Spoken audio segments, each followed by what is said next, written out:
Vamos orar ao Senhor antes da palavra? Deus Todo-Poderoso, Pai, grande, eterno, compassivo, misericordioso sobre todos aqui neste lugar, nós clamamos a Ti, mais uma vez, que venha iluminar as mentes, trazer graça, luz, interpretação da Escritura, fiel e corretamente, para que nós possamos andar na verdade, Senhor. Deus, que nós possamos esvaziar de nós nesse momento, e o Senhor possa encher os corações, para o louvor da Sua glória, em nome de Jesus. Amém? Irmão, nós vamos comentar o livro de Pedro, começar a exposição desse livro. Na verdade é mais uma panorâmica, né? Uma coisa assim bem por cima, mas algumas coisas têm que ser colocadas antes de começar a leitura propriamente dita da Escritura. O livro de Pedro, ele teve a sua data marcada mais ou menos nos anos 60 a 68 pós-Cristo, né? Depois de Cristo. E teve algumas pessoas que se oporam a ele, inclusive é bom que nós já vamos aprendendo desde a sua contrapartida, que as pessoas acusavam que Pedro não foi escrever esse livro. Porque Pedro era um pescador. O livro de Pedro, na segunda epístola, fala assim que Paulo, ele escrevia coisas muito difíceis de saber, que os ignorantes, de propósito, distorciam. E você vai ler o livro de Pedro, a primeira e a segunda epístola, você vê cada coisa aqui que você fica impressionado. E como uma pessoa que era tão inculta, né? Um pescador inculto, podia escrever dessa forma depois? Lógico que Silvano ajudou ele, né? Mas tratando-se desse período que foi escrito, 30 anos depois de Cristo, ele teve mais ou menos assim, 30 anos para aprender o grego, para aprender as escrituras, a essência da palavra. Nós vemos isso em Atos, né?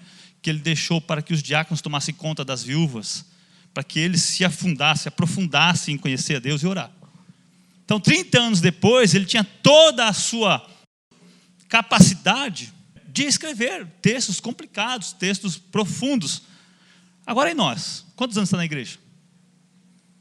30 anos se passaram, Pedro se encheu do Espírito Santo, do conhecimento, da graça, e conseguiu passar uma coisa excelente, uma das melhores cartas do Novo Testamento.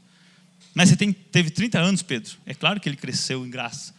Como nós devemos crescer em graça? Quantos anos está na igreja? Faz uma pergunta para você. Você tem crescido em graça, no conhecimento? Tem lido a Escritura?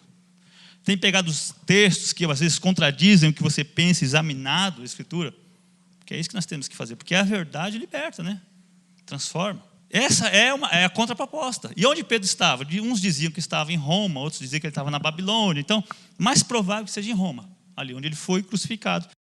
E também para quem ele escreveu isso?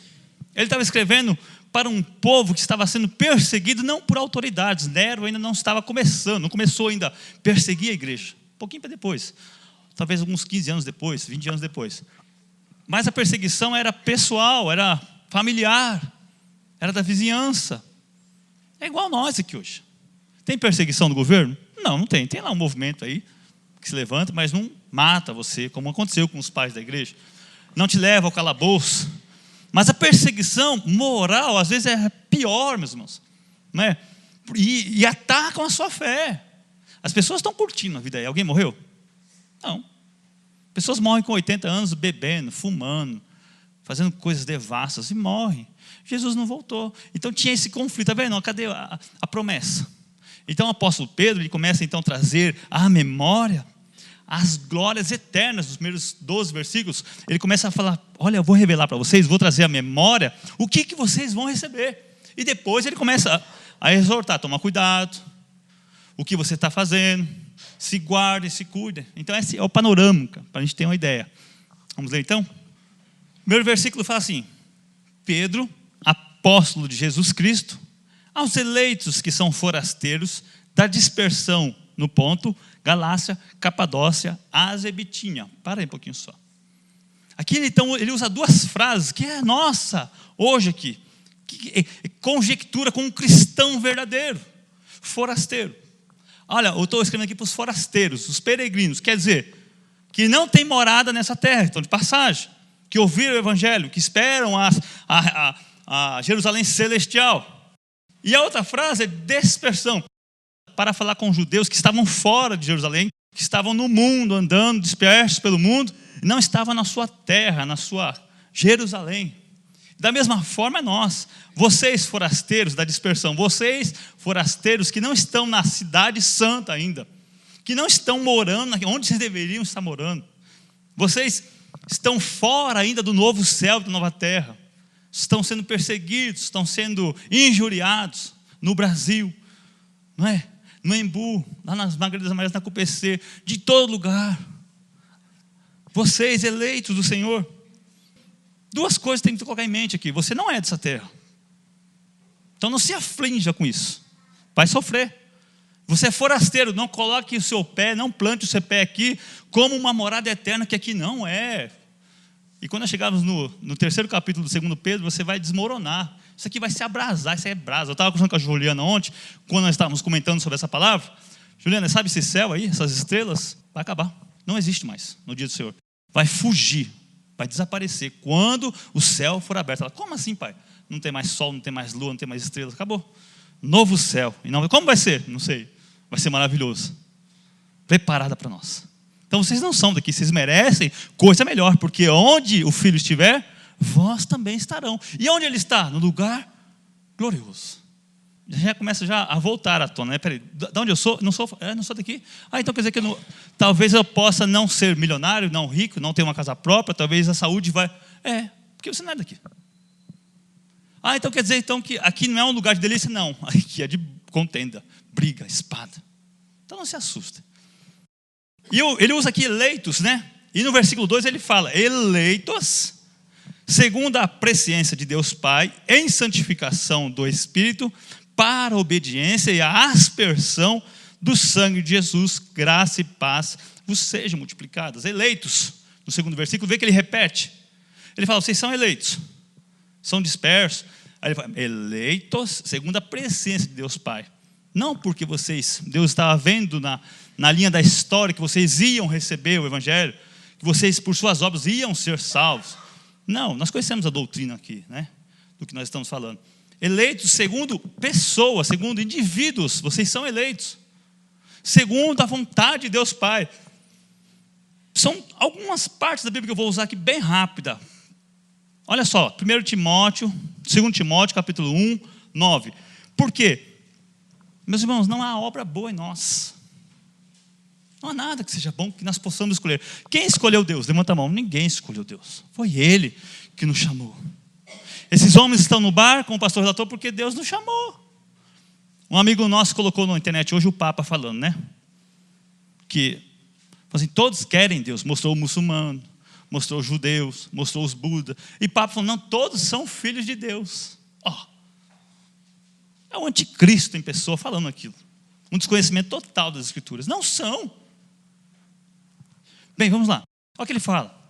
Que nos salvou e nos chamou com santa vocação, não segundo as nossas obras, mas conforme a sua própria determinação e graça que nos foi dada em Jesus Cristo, antes dos tempos eternos. Então ele fala eleitos, mas o eleito, ele tem uma característica. E olha só, o eleito, ele não vive de qualquer jeito, ele se santifica, ele obedece. Mas para ele fazer essas duas coisas, vai lá no versículo 2 de novo. Na parte B ali, a aspersão do sangue de Jesus. Meus irmãos, Hebreus capítulo 9. Hebreus capítulo 9. Como eu falei que eu vou usar poucos textos só para dar a introdução. Hebreus capítulo 9, versículo 13. Portanto, se o sangue de bodes e de touros e a cinza de uma novilha, aspergidos sobre os contaminados, os santificam, quanto à purificação da carne. Está falando lá no tempo dos levitas, né? Quando sacrificavam, aí era imputado o pecado sobre o animal, e a pessoa era santificada através da aspersão do sangue desse animal na pessoa. Agora ele fala, muito mais o sangue de Cristo, que pelo Espírito eterno, a si mesmo se ofereceu sem mácula, purificará a nossa consciência de obras mortas para servirmos ao Deus vivo. Os que foram aspergidos pelo sangue de Jesus. Aí você retrocede o que Pedro está falando. Só pode obedecer quem é o quê? Nascido de novo. A aspersão, Senhor, Você só pode ter vindo de Deus, Nicodemos falando, flertando com Jesus, né? Fazer coisa que o senhor faz só pode... Nicodemos, se você não nascer de novo, você não consegue me obedecer. Porque está da boca para fora, tem que vir do coração, tem que ter um novo nascimento. A aspersão purifica o seu corpo, a sua mente. Então você consegue obedecer por amor e, consequentemente, se santificar. Sem obediência não há o quê? Santificação. Você obedece para se tornar santo. Mas antes disso, você tem que ser lavado. Lembra quando Jesus lavou os discípulos? Se eu não te lavar, você não tem parte comigo. O sangue de Jesus nos purifica, nos lava de todo pecado. Então o cristão, ele tem essa sequência: aspergido, ele obedece, ele é lavado, então ele consegue obedecer, ele é iluminado para a santificação. Então ele se caracteriza uma pessoa eleita de Deus. O eleito não vive de qualquer forma. O eleito não vive nesse mundo perdido, amando o mundo. Sabe por que mundos estão perdidos no mundo? Porque não foram lavados. Sabe por que as igrejas estão aí vivendo como se não vivesse? Vivendo um evangelho que não sara, que não cura, que não mostra frutos verdadeiros? Talvez não foram lavados. Talvez nós não conseguimos dar frutos. Primeiro passo, nós não fomos lavados ainda. O arrependimento não chegou, a fé não chegou. Então você não consegue obedecer. Precisamos clamar a Deus: Senhor, lava esse povo com o seu sangue. Transforma, Senhor, essas manchas, essas máculas, como Isaías fala. Esses pecados vermelhos, como o carmesim, transforma-os em branco, como a neve. Purifica-os. A purificação. Então eles são purificados. Você tem sido uma pessoa que dá testemunho que foi purificado, que foi lavado? Você obedece? Você se santifica depois disso? São 3 coisas que andam de acordo. Essas 3 coisas, principalmente, que a graça e a paz nos seja multiplicada. Isso tudo é uma grande engrenagem que vai fazer crescer em graça. Pedro foi lavado, começou a obedecer e se santificou, e ele cresceu em graça, multiplicou em graça. 30 anos passaram, Cíntia. Como é que você está? Como é que você está? Você foi lavado há 30 anos, crente. Olha como é que você está, sua vida tosca, vida graça, uma coisa feia, não ama, não perdoa, não ajuda o próximo, não lê, não ora, não jejua. Você não foi lavado. Não foi. Importa-vos é nascer de novo. Essa geração tem que nascer de novo. Não é possível que fazem em nome de Jesus. Hoje é a marcha dos homossexuais. E quinta-feira foi a marcha para Jesus. Será que foi para Jesus? Se o Papa tivesse sido lavado, ele tinha falado um negócio desse? Vai ler João, o livro de João. Amém? Então, que isso cresce, isso floresce. Nós temos que muitas vezes deixar essa soberba de falar que nós sabemos e tudo, e começar a examinar: será que eu fui realmente salvo? Será que eu estou na luz?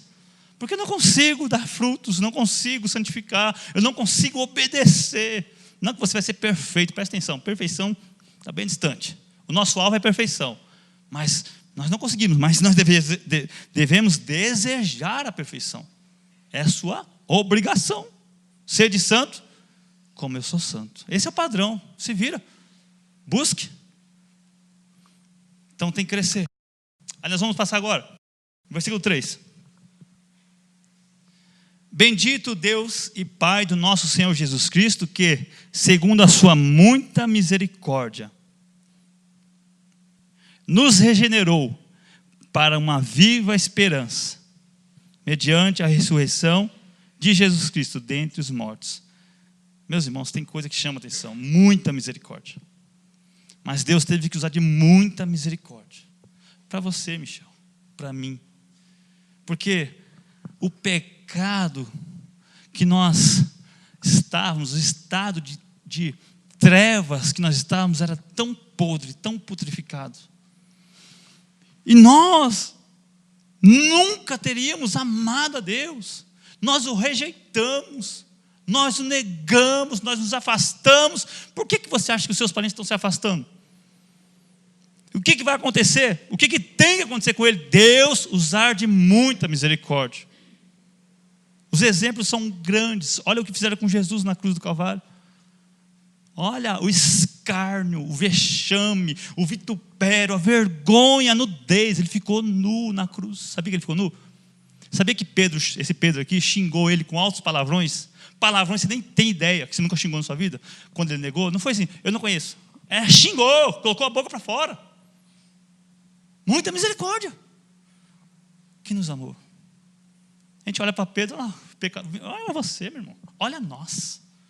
Olha para Adão, olha você. Muita misericórdia. Ele tem muita misericórdia, nos amou.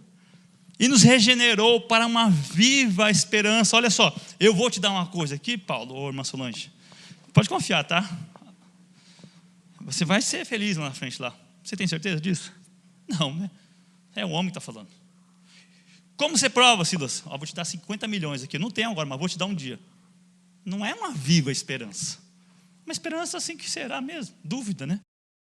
Como nós podemos ter essa viva esperança? Como nós podemos ter essa certeza? Olha o que o texto diz.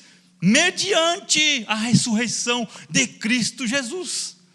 Sabe qual que é a certeza que você vai receber misericórdia, vai morar no céu? Porque Jesus ressuscitou. Porque ele provou, ele chegou nos discípulos, eu vou morrer, eu vou padecer, eu vou ser chicoteado, eu vou ser crucificado, mas no terceiro dia, eu vou ressuscitar. E Jesus reapareceu. E Deus o ressuscitou dentre os mortos. Você conhece alguém ressuscitado dentre os mortos, Solange? Alguém conhece alguém? Alguém da história já conheceu alguém? Não conhece nunca ninguém, talvez alguém, mas nunca vi. Desse jeito, mediante a ressurreição de Jesus, nós temos uma esperança viva. Você tem a certeza, porque ele ressuscitou. Não é uma coisa vaga, meus irmãos. O que acontece no ceticismo do mundo, que são tudo vagas, essas religiões são vagas, não provam nada. Jesus provou, ressuscitando dos mortos. Quem que pode? Fala para mim.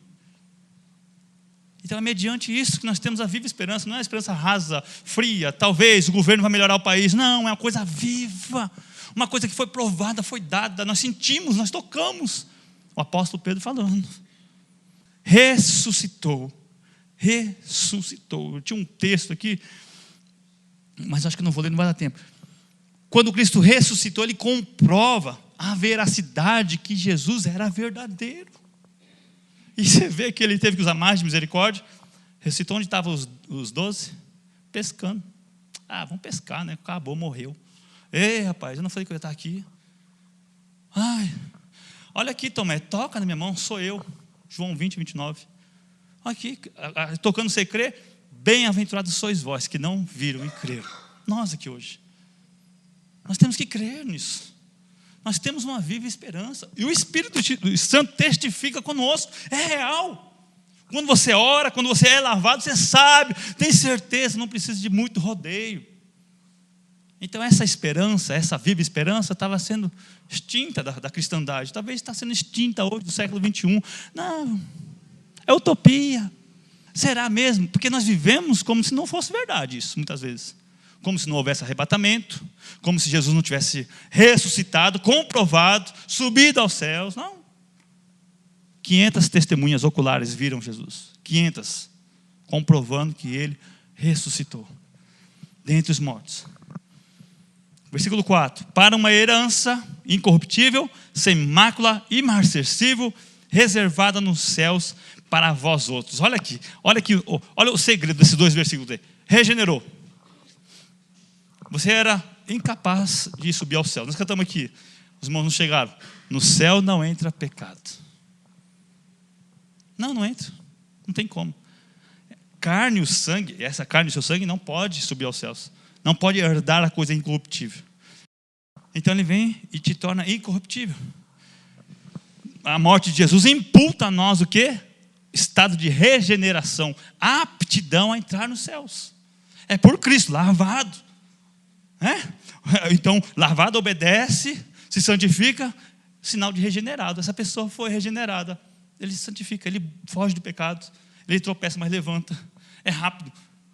Então ele regenerou para quê? Para ter uma herança. E herança essa incorruptível. Herança essa que não vai acabar, ninguém vai roubar, não vai se estragar. Abre um parênteses aqui, sem mácula. Livro de Malaquias fala que Deus não aceita culto coxo. Ovelha com mácula, com mancha, defeituosa. Ele não aceita isso. E nós damos isso a Deus, diariamente. O nosso culto tem pecado, nossa santificação tem pecados, a nossa oração tem pecado, nossa oração não é boa. Misericórdia, quando? Nunca, como deveria ser. Nos esforçamos, mas há falhas, por causa do velho Adão. O que ele promete para nós? Sem mancha. Uma herança sem erro, sem falha. Uma herança perfeita. Aquilo que você nunca conseguiu dar para ele, ele vai dar para você perfeita. Olha, que Deus misericordioso. Uma coisa que você nunca conseguiu alcançar, ele vos dará. É uma coisa sem nenhum risco de ter defeitos, sem mácula, perfeita. O próprio Cristo lá. Imarcessível. Imarcessível quer dizer o quê?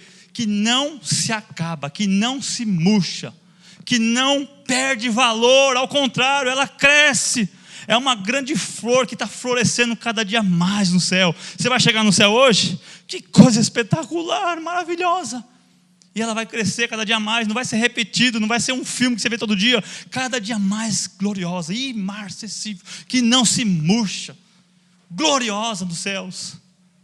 É como se você, igual o Paulo fala, como se você fosse dormir no céu, né, na Nova Jerusalém, e no outro dia você acordasse, eu nunca vi isso, e vai crescendo para todos, sempre. Que coisa, mano, acabou, meu irmão. O que você quer, meu irmão? Você quer um carro melhor que esse aí que você tem, Paulo? Para quê? E se gloriar nisso? Eu quero o céu, eu quero estar nesse lugar aí. Você estar fora desse lugar já é total condenação, já é uma total tristeza, que você, misericórdia. Esse é o lugar que Deus preparou para aqueles que estão dispersos, para você, Cíntia, com a sua família, você, Solange, você, Valdomiro, você, Paulo, você, Luiz. É esse lugar, eu quero dar um lugar para vocês sem mancha, uma herança incorruptível, que vai crescer. Você nunca mais vai pensar em nada, só em Deus, e nunca vai estar completamente cheio. Que coisa. Prazeres do mundo, presta atenção. É isso, imarcessível. Reservado. Não senta aqui, isso aqui é do Michel. Não senta ali, é do Paulo. Não adentra aqui, é do Silas, é da renúncia. Reservada para vocês, igreja, no céu. Não é para anjo, não é para principado, potestade, querubim, arcanjo. É para vocês. Reservado no céu, reservado, está guardado. Esse aqui é do meu povo, o povo santo. Quem é este? Quem é esse povo que está entrando? Abrir as portas eternas para que entre o Rei da Glória. E nós com ele entraremos. Mas tem um outro em Isaías que nós cantamos aqui. Me faça lembrar. É esse povo que vai morar lá. Povo da verdade. Povo que vive pela verdade. Isso, entrará a nação justa, guardadora da verdade. Oh, o que é isso? Meu irmão, como nós somos mentirosos hoje aqui, e nós somos chamados de verdadeiros lá em cima, o que é isso? Você vê transformação, que nós estamos em metamorfose? Essa falha sua vai acabar? Esse pecado seu vai se extinguir completamente. Lute agora, lute. Mas lá em cima acabou a luta. Só prazer, só alegria, só paz. Imarcessível, guardada para vós outros. Versículo 5. Que sois guardados pelo poder de Deus, mediante a fé, para a salvação preparada a revelar-se no último tempo. É reservado para vós, que sois guardados pelo poder de Deus. Além dele guardar, ele reservar o céu, ele guarda você na terra. Aquele que habita no esconderijo do Altíssimo, a sombra do Onipotente descansará. Enquanto nós estamos aqui, peregrinos, vocês que estão longe, vocês estão guardados. Jesus fala assim que as ovelhas que o Pai o deu, nenhuma escaparia da mão dele. Olha os textos aqui, olha os textos ali. Você está guardado em Cristo. Deus com seu sangue o selou, o Espírito Santo está em você, Ele te conserva, Ele é o penhor da nossa herança. Quando Jesus sobe aos céus, Ele manda o Espírito Santo, Ele é o quê? É o penhor, Ele é meu, está selado. Recebeu o Espírito Santo, está guardado. Não há perda de salvação, Presta atenção, para quem foi lavado. Não para quem parece que foi lavado. Não para quem parece que é santo. Não, para quem foi lavado. Está guardado. Olha, falso profeta, falso crente, muitos, né? Mas para quem foi, de fato, está guardado. Pelo poder de Deus. Agora, mediante a fé para salvação, para revelar-se no último tempo. Nós temos que guardar essas coisas. A fé que nós temos, mediante a fé que nós temos para ser salvos. Você deve guardar essas palavras que estão escritas com fé, que isso é verdade, ó igreja. Ó Capadócia, ó Bitínia, ó Renúncia. Guarde com fé essas coisas que está reservado, que é sem mácula, que é perfeita, que eu usei de misericórdia, para se revelar no último dia. É um segredo muito grande, nós vamos ler no capítulo 13, versículo 13, que por isso que nós fracassamos muitas vezes. Guarda essas coisas. Tenha fé que isso é verdade. Exercite a sua fé nesta verdade. Agora, versículo 6. Nisso exultais. Nisso se alegre, nessas verdades. Nisso se contentem. Nisso glorifiquem a Deus. Embora no presente, por breve tempo, se necessário, sejais contristados por várias provações. Jesus falou que nesse mundo haverá tribulações, o mundo jaz no maligno, o príncipe desse mundo se aproximava, Satanás vai querer te matar. Por breve momento, por breve tempo, porque não é forasteiro, não é peregrino? É breve, forasteiro está de passagem, rápido. Você vai ser contristado, às vezes acontece. Um câncer, uma doença, uma dor. Olha, estamos no Brasil, o país mais quebrado do mundo. Você quer o quê? Você vai ficar rico? Ah, tá bom. Só você roubar, entrar na máfia. Vai! Se você trabalhar muito, você talvez consiga pagar suas contas. Você quer o quê? Ah, eu vou para uma igreja que dá. Dá o quê? Que conta mentira? Que não fala essas coisas? Que o importante não é se santificar, não é ser lavado, não é obedecer. O importante é ir para a igreja dizimar. Para. O inferno está cheio de gente desse jeito. Eu fiz do meu jeito. Eu acreditei do meu jeito. Esse é o hino nacional do inferno, como diz um reformador. Eu fiz do meu jeito. Eu estou aqui porque eu creio desse jeito. Você vai para o inferno. Para que serve a Escritura, então? Esse é o período de tribulação, de trevas, de dores. A gente engorda, a gente emagrece, a gente fica careca, a gente fica pesado, a gente morre atropelado. Vai acontecer. Às vezes casa, às vezes não casa, às vezes é tanta coisa, tragédia acontece. Esse é o mundo do pecado. Por isso que nós lemos Romanos, ele fala assim que toda a criação geme com a expectativa do juízo, da era vindoura se consumar, do Senhor Jesus descer para nos julgar essa terra. Vamos lá? 7.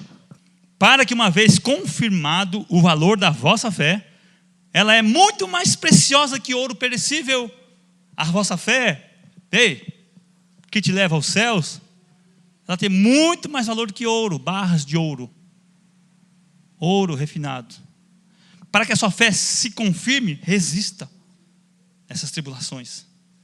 Para que a sua fé não seja abalada, você deve entender que no mundo nós teremos muitas e muitas e muitas oportunidades de trocar a eternidade por algo banal. Diz uma história que tinha um jovem que corria lá na Grécia, no tempo antigo, e o sonho dele era disputar a maratona, né? E ganhar. E desde criança, desde a idade do Diego, 7 anos, começou a treinar, para chegar em primeiro lugar. Ele se cuidava, não comia coisas que levaria ele a ficar gordo. Os exercícios físicos era bem controlado, um atleta mesmo de alto rendimento ele era. E no dia da Olimpíada chegou, ele foi correr. E chegando no estádio, ele estava em primeiro, naquela entrada assim, perto de receber a chegada, né? A bandeira da chegada. E dizem sim que as pessoas lá, as pessoas que torciam por outros, jogavam pepitas de ouro na pista, para ele largar. Pedras de ouro, assim, para ele pegar, né? Não ganha, olha as pedras aí. E ele resistiu até o final. Vai ser assim a trajetória. O diabo vai lançar muito ouro para você. Isso é perecível, isso passa. Você vai morrer.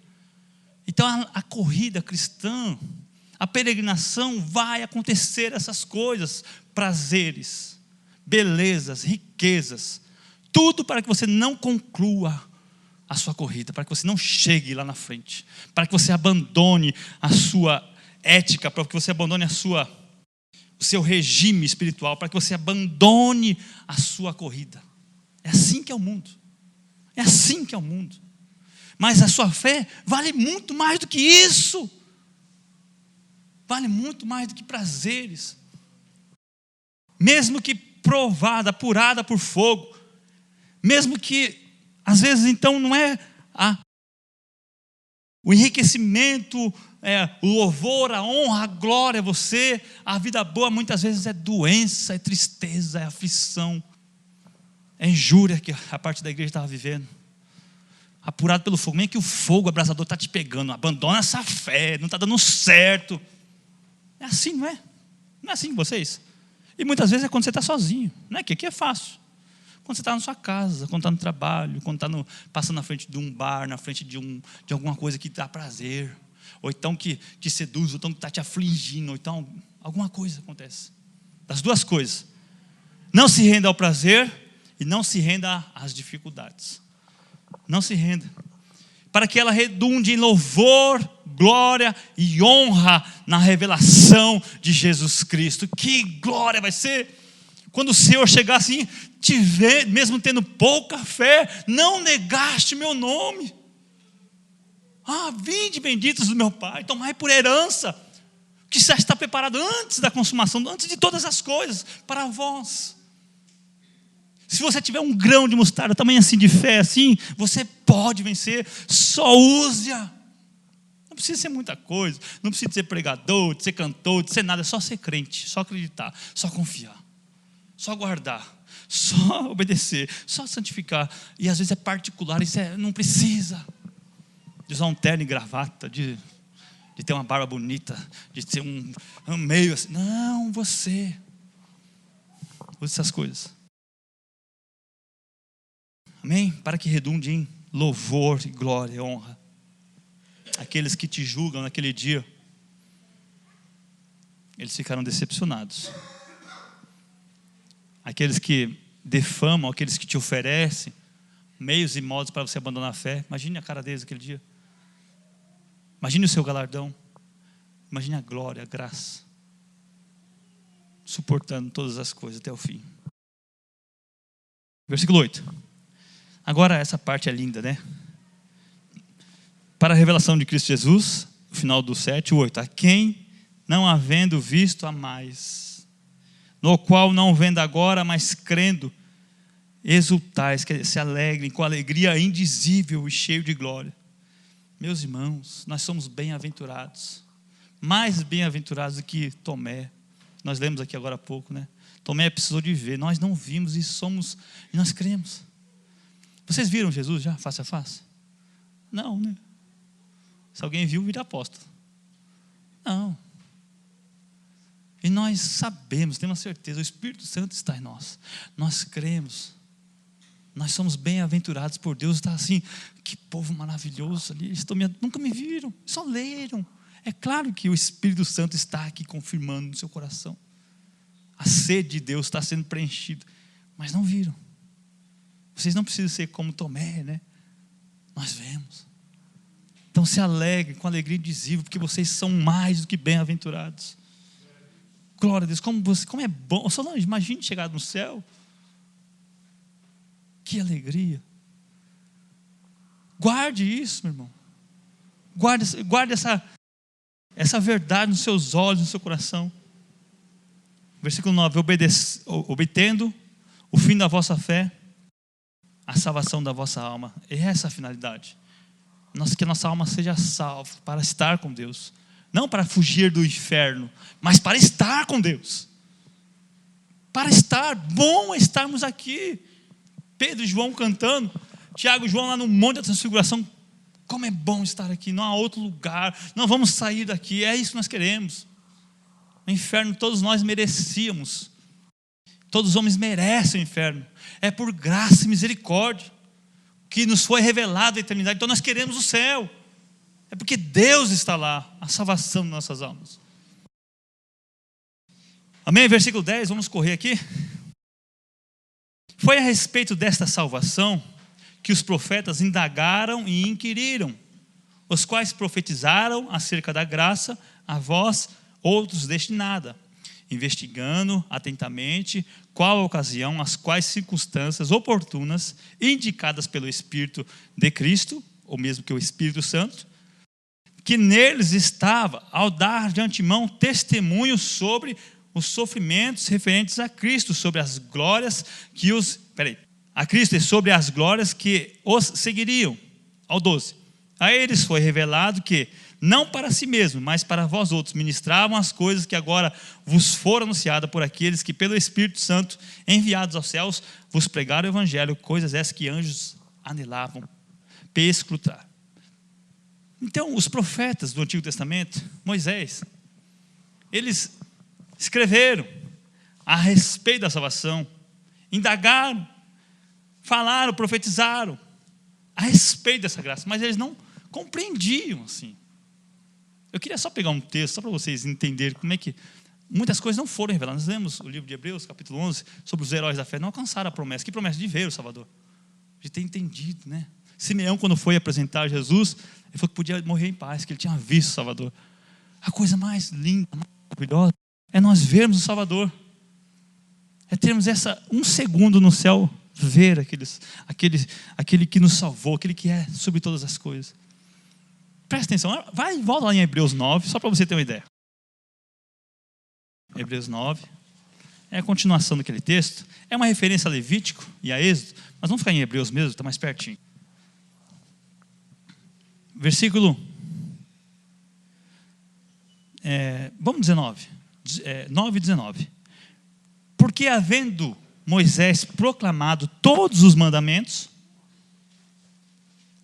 segundo a lei, a todo o povo, tomou o sangue dos bezerros e dos bodes, com água e lã, tinta de escarlate e esopo, e aspergiu não só sobre o livro, como também sobre todo o povo, dizendo: este é o sangue da aliança, da qual Deus prescreveu para vós outros. Igualmente também aspergiu com sangue o tabernáculo, todos os utensílios do serviço sagrado. Sabe o que ele fez? Ele pegou o livro dos mandamentos, da lei do Senhor que ele deu no monte, e desceu, e ofereceram um sacrifício, de animais, e o sangue dos animais lançou sobre o povo, sobre o livro e sobre a arca e os utensílios do templo. O que significa? Que era o sangue de Jesus. A Bíblia, a Escritura, ela estaria incompleta sem a pessoa de Jesus, sem o cumprimento dessa profecia. Eles escreviam e eles profetizavam e faziam coisas que eles mesmos não entendiam, que ia ser revelado a nós agora. Isaías 53. Como é que ele levará sobre si as enfermidades de nós? O Emanuel, quem é Emanuel aqui, né? Emanuel, o Pai da eternidade, o Príncipe da paz. Eles falavam, pronunciavam coisas que eles mesmos não compreendiam. Imagine que indagação que eles tinham. Obedeciam, escreviam e faziam, porque era a ordenação do Espírito de Cristo, de Jesus Cristo, do Espírito Santo acerca dessas coisas. Quer dizer, o sangue derramado sobre o povo representa hoje o quê? O sangue de Jesus sobre nós. O sangue de Jesus sobre a sua igreja, sobre a pessoa, o lavar, o regenerar, a santidade de Jesus sobre as coisas de Deus. Coisas essas que foram então faladas pelos profetas, e agora os apóstolos levavam até o povo coisas que eles aprenderam através das Escrituras. Nós comentamos aqui o livro de Coríntios, capítulo 15, fala assim: segundo as Escrituras, é as Escrituras. Então tudo estava revelado de forma que eles mesmos não entendiam, mas para nós foi revelado. Para vós foi revelado todas as coisas. Coisas essas que os anjos anelavam para escutar. Por exemplo, presta atenção aqui, nós estávamos falando sobre a ordem do culto, o princípio regulador do culto, o que pode fazer, o que não pode fazer. Por quê? Os anjos aprendem com vocês. Os anjos estão sendo ministrados pelo culto da igreja. O que é evangelho? Por que Jesus morreu? Como foi? Qual era o plano de Deus? Os anjos não sabiam disso. Os anjos são ministrados pelo seu culto, pela sua reverência, pela sua postura, pela sua dedicação, pela sua santidade. Você entende? Você entende? Porque o anjo lá em João, em Apocalipse, quando João foi se prostrar diante, levanta o seu conservo. Eu tenho que aprender com você, rapaz. Olha como é sério. Agora essa bagunça, esse forró gospel, o que é isso? Essa dança, esse pula, esse ganha, esse perde. Essa luta, essa rivalidade dentro dessa igreja, grupos. O que os jovens estão aprendendo? Como não é igreja? O que não é igreja? O que não é povo de Deus? O que não é lavado? O que não é regenerado? Amém? Então, ele quer dizer que essas coisas todas foram escritas para o nosso deleite, para que nós possamos aprender. Vamos correr lá para o 13. Agora sim, então, ele usa nesses versículos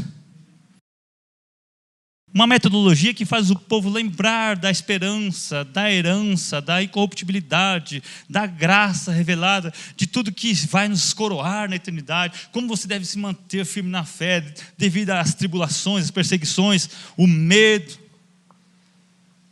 Mas há algo que eles estavam errando, algumas coisas eles estavam errando.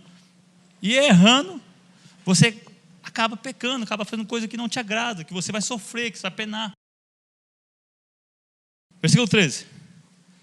Por isso, cingindo os vossos lombos do entendimento, a minha tradução está assim: por isso, cingindo o vosso entendimento, sede sóbrio e esperai inteiramente na graça que está sendo trazida na revelação de Jesus Cristo. O que significa isso? Cingir o vosso entendimento. A armadura de Deus, inclusive nós acabamos de narrar um livro agora sobre a armadura de Deus do Pink, é maravilhosa. A armadura de Deus são armas espirituais para que você consiga resistir o dia mal. E cingir o entendimento é a sua mente, a capacidade de absorver e de realizar as coisas. Cingir o vosso entendimento com a verdade. Em Efésios 6,14, fala assim, que cingiu os vossos lombos com a verdade. Vocês precisam de se encher da verdade, da Escritura. Ocupar sua mente com essas coisas, diariamente, constantemente, porque uma mente vazia, você deixar a sua mente percorrer as coisas que o mundo mostra, selvagemente, como você vai conseguir suportar? Sabendo dessas coisas, se ocupem, se encham do Espírito, cinjam, circundem ela, amoldem ela, como é a verdade, para que vocês não esqueçam destas coisas. Pergunta para qualquer crente, 2 ou 3 mandamentos, ninguém lembra, ninguém sabe, não está moldando, não está guardando na sua cabeça. Sabe aquelas frases de para-choque, né? O Senhor é meu pastor, tudo posso naquele que me fortalece. Coisas que, sabe, são frases que têm efeito secundário para ter, mas não com profundezas, como vocês acabaram de ler aqui. Dá vontade de viver nesse mundo sabendo disso, irmãos? Não. Dá vontade de ficar assim, maranata, maranata, maranata, vem logo, vem logo, vem logo. Não porque eu quero fugir daqui, porque tudo que Deus fez é bom, mas o que está aí é melhor. Oh, que maravilha. Então, o problema é que você vai para a sua casa, a igreja vai para casa, depois de um ensinamento, depois de um culto, depois de um tributo a Deus, esquece. Não molda, não cinge, não se amordaça da palavra de Deus para todas as coisas. Vira um terreno fácil para Satanás te derrubar, para as imposições do mundo te levar embora, para que a tribulação é como um vento, como uma folha, te leva. Agora, com a verdade, Satanás é o quê? É o pai da mentira. Como derrotamos a mentira? Com a verdade. Ele vem e fala, pode ficar tranquilo, eu sei de todas as coisas, o Senhor me mostrou pela sua verdade. Conhecereis a verdade, ela vos libertará de vocês mesmos, de Satanás, dos seus inimigos. A verdade. Qual é a finalidade principal do homem? Glorificar a Deus e se deleitar nele. Pronto, acabou. A finalidade do homem não é ter família. Sabia que não é? Apesar de ser uma bênção instituída por Deus, a finalidade do homem não é ser famoso, rico, é servir a Deus, glorificar a Deus em tudo. Meus irmãos. As consequências disso, se Deus acrescentar, amém. Se não acrescentar, não é, Sabrina? A finalidade da Sabrina, da Júlia, quando crescer, é o quê? Glorificar a Deus. Não é imitar Britney Spears, Demi Lovato, essas tranqueiradas tudo aí do mundo aí. Não é. Mas se você não circunda a sua mente, se você não molda a sua mente, não cinge, é fácil. Ah, não quero. É cansativo. Sabendo essas coisas, ô irmão, vamos tomar cuidado? Vamos nos reunir aqui? Vamos marcar uns encontros para orar? Vamos nos reunir mais e mais para falar de Deus, falar de Deus, falar de Deus? Ô irmãos, nós sabemos dessas coisas. Por que nós somos tão vacilantes? Por que nós somos tão fracos? Inteiramente, esperai inteiramente. Corpo, espírito, coração, mente inteiramente do Senhor. Esperar, uma noiva espera um noivo espera uma noiva, uma noiva se prepara para o noivo como? Inteira. Eu vou me preparar inteiramente, a minha castidade, a minha honestidade, o meu falar, o meu tratar com as pessoas. O Senhor nos conclama a sermos diferentes, santos. Então você espera no Senhor inteiro, é o seu corpo todo. Todo o seu ser, seu trabalho, sua faculdade, sua escola, seu relacionamento, tem que transbordar Cristo, tem que mostrar Cristo. Seu sofrimento, então, muito mais. Oh, que maravilha, hein? Como é difícil adorar a Deus no sofrimento, na dificuldade, como é difícil. É ali que o Senhor vai provar a sua fé, ali que Ele vai acrescentar a sua fé. Permite que a sua fé seja aperfeiçoada ali. É assim, inteiramente. Nós não podemos sair daqui e esquecer de tudo, né? Eu já fiz minha parte, eu fui na Aparecida, igual um parente nosso, fui na Aparecida pagar promessa. Fui na missa. Domingo eu vou na missa. Uma coisa vaga, né? Uma coisa religiosa. Chega na sua casa lá, vai ver televisão, põe numa coisa que edifica, põe numa coisa que constrói, sabe? Olha para o seu celular aí, gente. Né, crianças, jovens? Tira essas porcarias, inteiramente, é todo o seu ser. Todo o seu falar, porque Ele merece. Ele salvou o nosso corpo inteiro, a nossa alma inteira, não foi partes. Ele morreu oferecendo totalmente a Deus, se humilhando totalmente a Deus. E não é pesado, não é pesado quando você conhece. É pesado quando você conhece? Não, maravilhoso. Você pode morrer daqui a pouco. Olha, eu falo tanto em morte, porque eu acho que a gente esquece que a vida é passageira demais. Vamos passar lá, irmãos. Eu acho que vou ter que parar, já. 14. Como sendo trazida na revelação de Jesus Cristo. Graça que está sendo trazida na revelação. 14. Como filhos da obediência, não vos amoldeis às paixões que tinhas anteriormente na vossa ignorância. Ô povo, vocês são sábios. Vocês estão deixando o seu braço se moldar a um braço que não é de cristão. Uma perna que não é sua. Um pensamento que não é seu. Não vos amoldeis. Porque se deixar, meu filho, é batata, queda. Olha, você pode enganar muito. Mas no dia do Senhor você não escapa. Sabe? Então não vos amoldeis. A questão toda é nós, é pessoal, é dentro da sua casa, é sozinho. Essa é a grande questão, o pensamento. Por isso que o Pedro aqui, o grande apóstolo Pedro, fala assim: cinjam o vosso entendimento, a vossa mente. Se a sua mente desocupar, acabou. Não, vocês não são mais ignorantes acerca da verdade, acerca da eternidade, acerca do que é real. O mundo sim vive em trevas, sem Deus, sem esperança no mundo, comer, beber, morrer, acabou. Nós sabemos que não é assim. Não se amoldem, não se deixem levar pelas circunstâncias, por tudo que vai vir aí, pela aflição que vai vir aí, o ouro, a pepita de ouro que vai cair na sua frente para você pegar. Vou abandonar esse Deus um pouquinho. Não faça isso. Vocês não são mais ignorantes. Vocês não são mais como os que dormem. Vocês estão vivos, pedras vivas. Pelo contrário, 15. Segundo o que é santo, aquele que vos chamou, tornai-vos santos também, vós mesmo, em todo o procedimento. Porque está escrito: sede santo porque eu sou santo. Quer dizer o quê? Você tem uma nova vida. A sua vida agora é pautada para viver em santidade a Deus. Sede santo, imite Jesus Cristo. Os predestinados são os predestinados para serem conforme a imagem e a semelhança de Jesus. Jesus pecava, mentia, fingia, roubava. Por que nós estamos assim? Se nós somos chamados a ser santo como Ele é santo, a buscar ser semelhante, a parecer com Ele. Quem são? Parecido com Cristo. aquele Galileu lá. O mundo vai te amar assim. Por que ele não vem? Acho que ele é crente. É isso que eles têm que ver. E quando for, é luz. Né? E quando você tiver a oportunidade de ir, é luz. Sede santo. Não vos amudeis. Esperar em Deus.